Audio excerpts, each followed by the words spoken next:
میڈورینم کی علامات میں یہ بات بھی نمایاں ہے کہ وقت بہت آہستہ آہستہ گزرتا ہے۔ بچوں یا لڑکوں وغیرہ کو یہ احساس ہوتا ہے کہ ان کے پیچھے کوئی کھڑا ہے۔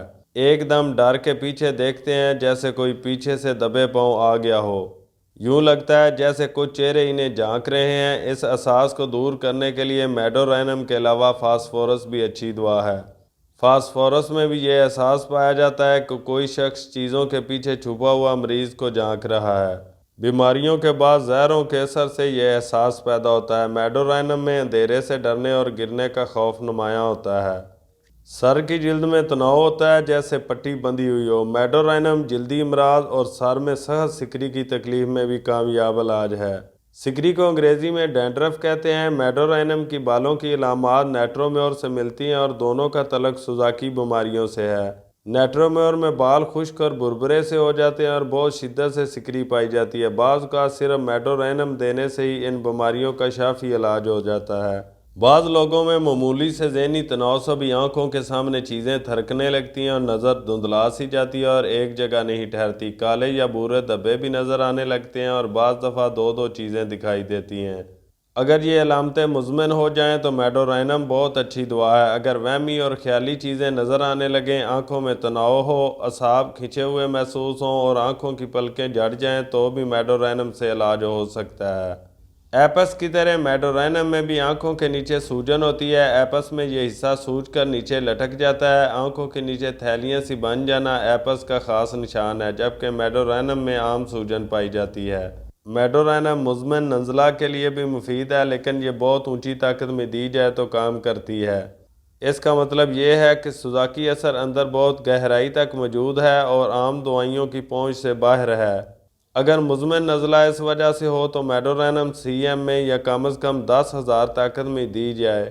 ایسے پرانے بہنے والے نزلہ میں یہ اعلیٰ درجہ کی دعا ہے۔ اگر اعصابی تناؤ کی وجہ سے غیر معمولی بھوک لگے اور گھبراہٹ کی وجہ سے کچھ کھانے کو دل چاہے لیکن کھانا کھا کر مریض کو تسکین نہ ہو، کچھ نہ کچھ اور کھانے کو دل چاہے، اسی طرح ایسی پیاس محسوس ہو جو پانی پینے کے باوجود نہ بجھے، تو ایسی کیفیت میں بھی میڈورینم مفید ہے۔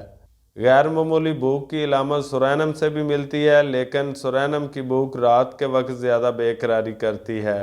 جگر کی خرابی کی وجہ سے پیٹ میں پانی بھر جائے تو بھی میڈورینم مفید ثابت ہوتی ہے۔ بن ران کے گلینڈز کی خرابی اور سوزش میں بھی مفید ثابت ہو سکتی ہے۔ اس کی قبض کی علامت یہ ہے کہ گول اور سخت اجابت ہوتی ہے۔ پیشاب گہرے رنگ کا، کم مقدار میں اور سخت بدبودار ہوتا ہے اور بہت کام آتا ہے۔ امکان ہے کہ ایسے مریض جن کے جوڑوں میں درد کی وجہ سے چلنے پھرنے میں دقت ہو اور وہ لنگڑے سے ہو جائیں، ان میں بھی میڈورینم مفید ثابت ہو۔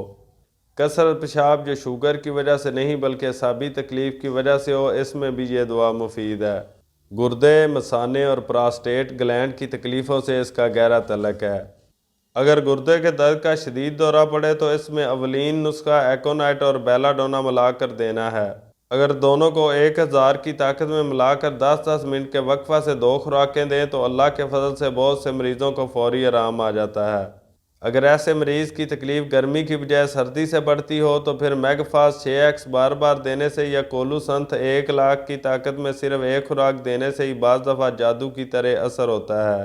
درد کے اس دورہ کے رفع ہونے کے بعد گردے کی پتھریوں کا مستقل علاج ہونا چاہیے۔ اگر گردے کا درد پتھریوں کی وجہ سے نہ ہو بلکہ سوزش کی وجہ سے ہو تو اس کی مستقل دوا تلاش کرنی چاہیے، جو میڈورینم بھی ہو سکتی ہے۔ میڈورینم کا بہرے پن سے بھی تعلق ہے۔ بعض اوقات کان میں ایسی خرابی ہوتی ہے جس کا اعصاب سے تعلق ہوتا ہے اور بظاہر کوئی تکلیف محسوس نہیں ہوتی۔ ایسا بہرا پن جو مزمن ہو جائے اور بڑھتا چلا جائے، اس میں بھی میڈورینم استعمال کر کے دیکھنا چاہیے۔ میڈورینم بر وقت دینے سے فائدہ ہوتا ہے۔ سلفر کو بھی نظر انداز نہیں کرنا چاہیے۔ میں نے بعض مریضوں کو جن میں کان کی ہڈی کی خرابی کی وجہ سے تیزی سے بہرا پن پیدا ہو رہا تھا، سلفر سی ایم استعمال کروائی۔ اس سے ہڈی کی بیماری ختم ہو گئی اور بہرا پن جہاں تک پہنچا تھا وہیں رک گیا۔ میڈورینم میں کھانا چباتے وقت دانت بہت حساس ہو جاتے ہیں، اسی طرح منہ میں زخم جو کٹے پھٹے موٹے کناروں والے ہوں بننے لگتے ہیں۔ ٹخنوں کی مزمن تکلیفوں میں بھی میڈورینم کارآمد ثابت ہوتی ہے۔ بعض اوقات اندرونی اعضاء کی مردانہ اور زنانہ بیماریوں میں جو دبے ہوئے سوزاک کی آئینہ دار ہوں، بالکل متضاد علامات واقع ہوتی ہیں۔ جذبات میں یا تو غیر معمولی ہیجان پیدا ہو جاتا ہے یا پھر جذبات بالکل ختم ہو جاتے ہیں، بلکہ جنسی تصور سے ہی نفرت ہو جاتی ہے۔ مریض درمیانی حالت میں نہیں رہتا، ایک انتہا پر یا دوسری انتہا پر۔ دمہ سے بھی اس دعا کا گہرا تعلق ہے۔ دمہ کے لیے عموماً نیٹرم سلف بہت اہم دعا سمجھی جاتی ہے۔ جن بچوں میں سوزاک کی علامتیں موروثی طور پر پائی جائیں، ان کے دمہ میں اکثر نیٹرم سلف مفید ہے، لیکن علامتوں کو واضح کرنے کے لیے میڈورینم بھی دینی پڑتی ہے۔ بعض کا نیٹرم سلف اثر نہیں کرتی اور میڈورینم بہتر کام کرتی ہے۔ کلکیریا سلف بھی دمہ میں ایک بہت نمایاں اثر دکھانے والی دعا بتائی جاتی ہے۔ اگر بلغم بہت گہرا جم جائے اور نکالنے میں سخت دقت پیش آئے اور دوسری علامتی دعائیں کام نہ کریں تو میڈورینم بھی شفا کا موجب ہو سکتی ہے۔ چھاتی کے نیچے گہری بلغم کے لیے کالی آیوڈائڈ اور آرسینک آیوڈائڈ بھی فائدہ مند ہیں۔ اگر بلغم اکھڑنے سے زخم ہو جائیں اور رسنے والے ناسور کی شکل اختیار کر لیں تو کالی آیوڈائڈ زیادہ مفید ہے۔ اگر زخم بہت گہرا نہ ہو اور سطحی ہو تو آرسینک آیوڈائڈ اچھا کام کرتی ہے۔ جوڑوں کی تکلیف میں جس میں بجلی کے کوندوں کی طرح درد کی لہریں اٹھیں اور چھاتی میں زیادہ شدت سے درد محسوس ہو، میڈورینم مفید بتائی جاتی ہے۔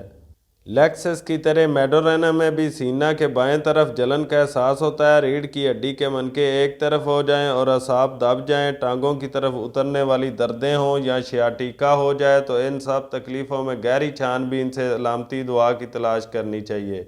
اگر اس طرح تشخیص نہ ہو سکے یا تشخیص کام نہ کر سکے تو پھر میڈورینم کو نظر انداز نہیں کرنا چاہیے۔ اونچی طاقت میں دے کر ہفتہ 10 دن تک اس کا اثر دیکھنا چاہیے۔ ایک دفعہ ایک مریض کو میں نے اس کی علامات کے لحاظ سے دعا دینے کی کوشش کی۔ وہ کولوسنت کا مریض تھا، اسے بہت اچھا فائدہ ہو رہا تھا، لیکن ایک مقام پر مزید فائدہ رک گیا تو میں نے کولوسنت اونچی طاقت میں دینے کی بجائے اسے میڈورینم دے دی۔ اس کی پہلی علامتیں فوراً واپس آ گئیں اور شدید درد ہونے لگا۔ اگر میں اونچی طاقت میں میڈورینم سے ہی علاج جاری رکھتا تو ہو سکتا ہے کہ اس سے اس کی بیماری جڑ سے اکھڑ جاتی، مگر اس مریض میں صبر کی کمی تھی، اس لیے میڈورینم کے بعد پھر کولوسنت دینا زیادہ مناسب سمجھا۔ اس دفعہ اس نے اثر بھی پہلے سے بہتر دکھایا۔ بات کا مجھے علم نہیں کہ اس سے اسے مکمل شفا ہو گئی تھی یا نہیں۔ جب کمر کی تکلیف کا ٹانگوں پر اثر ہو تو ایسا بھاری پن پیدا ہو جاتا ہے کہ لگتا ہے کہ ٹانگیں لکڑی کی بنی ہوئی ہیں۔ یہ بھی میڈورینم کی ایک خاص پہچان ہے۔ بعض کا تشنج سے بھی دوران خون بند ہو جاتا ہے اور اس دوا میں بھی تشنج پایا جاتا ہے، خاص طور پر پنڈلیوں میں۔ اگر زیادہ دیر تک کھڑے رہنے سے تشنج ہو جائے تو میگ فاس بھی مفید ہے، لیکن میڈورینم میں تشنج تلووں میں بھی ہوتا ہے اور پاؤں مڑنے اور اندر کی طرف سکڑنے کا احساس ہوتا ہے۔ میڈورینم کی کئی تکالیف سورج کی تمازت سے بڑھتی ہیں۔ مرطوب موسم میں اور سمندر کے کنارے آرام آتا ہے، لیکن بعض تکلیفیں رات کو بڑھتی ہیں جن کا اوپر تفصیلی ذکر آ چکا ہے۔ اس کو عام طور پر 30 طاقت سے لے کر 1,00,000 طاقت یعنی cm طاقت تک استعمال کیا جاتا ہے۔